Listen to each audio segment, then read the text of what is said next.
Om Swastiastu. Halo semuanya, selamat datang di materi pembelajaran Aksuan.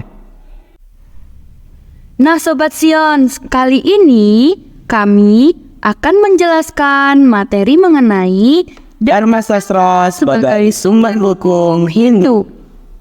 Sobat Sion, tahukah kalian apa itu Dharma Sastra?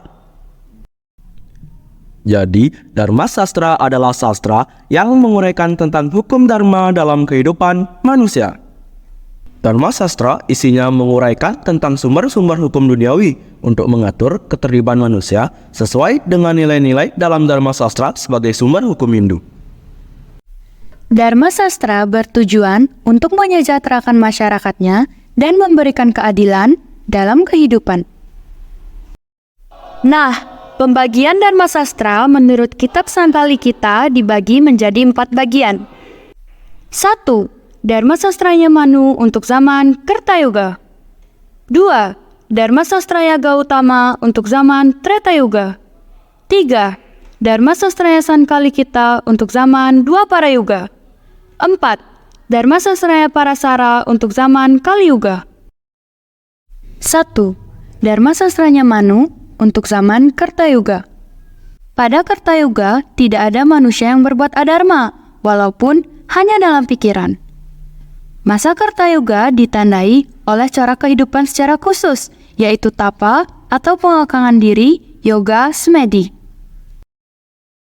Adapun nilai-nilai Dharma Sastra pada zaman Kertayuga antara lain: yang pertama, disiplin untuk selalu berpikir yang bersih dan suci, manacika parisuda.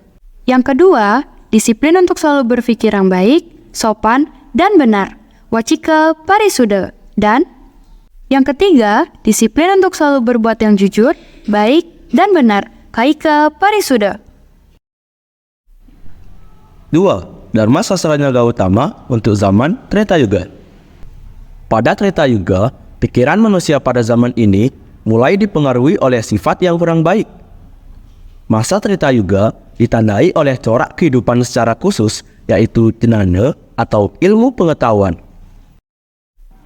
Adapun nilai-nilai Dharma Sastra pada zaman Treta Yuga antara lain: yang pertama yakni Brahmacari, yang kedua yakni Aguron-Giron. Brahmacari adalah masa belajar dan pengendalian diri murni.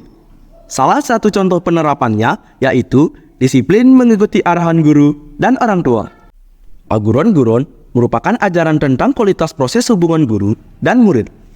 Salah satu contoh penerapannya yaitu peserta didik wajib menghormati dan disiplin untuk menjaga hubungan baik dengan guru. 3. Dharma Sastraya Sangkali kita untuk zaman Dwaparayuga. Pada Dwaparayuga, manusia sudah mulai memiliki 2 sifat, yakni sebagian dirinya merupakan kebaikan dan sebagian lainnya memiliki sifat yang kurang baik. Masa Dwaparayuga ditandai oleh cara kehidupan secara khusus, yaitu yajna atau kurban. Adapun nilai-nilai Dharma Sastra pada zaman Dwaparayuga antara lain: yang pertama yakni Dewa Yajna. Salah satu contoh penerapannya yaitu selalu melantunkan Trisandya sesuai dengan waktunya. Yang kedua yakni Pitrayatnya. Salah satu contoh penerapannya yaitu berbakti kepada orang tua dan melaksanakan ritual Pitrayatnya atau ngaben. Yang ketiga yakni Resiyatnya. Salah satu contoh penerapannya yaitu santun kepada seluruh orang suci dan guru.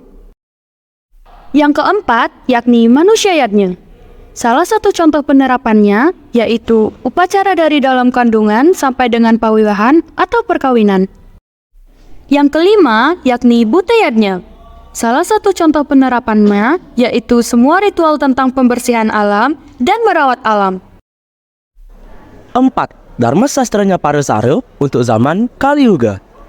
Zaman Kaliyuga merupakan zaman terakhir menurut ajaran agama Hindu.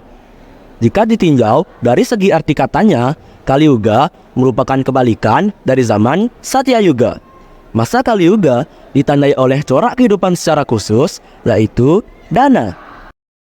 Adapun nilai-nilai Dharma Sastra pada zaman Kaliyuga antara lain: Yang pertama yakni sedekah atau berdana punya dengan tulus. Yang kedua yakni melakukan persembahan harta benda atau barang yang bersifat material. Hai Sobat Sions, gimana nih penjelasan materi pembelajaran dari Aksual? Setidaknya bisa menambah wawasan kalian bukan? Oke, kalau gitu sampai jumpa di materi pembelajaran berikutnya bersama kami, Arswan. Dadah!